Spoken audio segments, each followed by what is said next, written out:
Hi friends, నేను ఈరోజు వడియాలు పెడదాం అనుకుంటున్నా. ఈ కప్పుతోని ఒక కప్పు రవ్వ తీసుకుంటున్నా. ఈ కప్పుతోనే 5 నీళ్ళు తీసుకుంటున్నా. ఒక కప్పు రవ్వ తీసుకున్నా కాబట్టి 5 కప్పుల నీళ్ళు అయితే తీసుకుంటున్నా.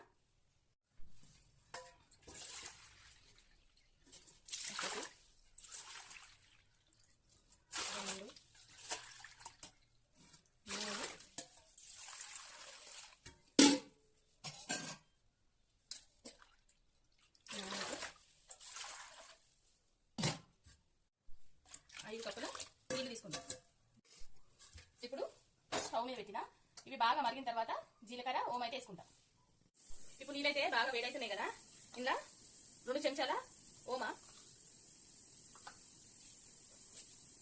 2 చెంచాల జీలకర్ర,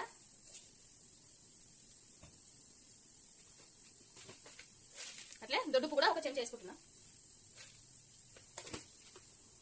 ఇప్పుడు నీళ్ళైతే మరుగుతున్నాయి.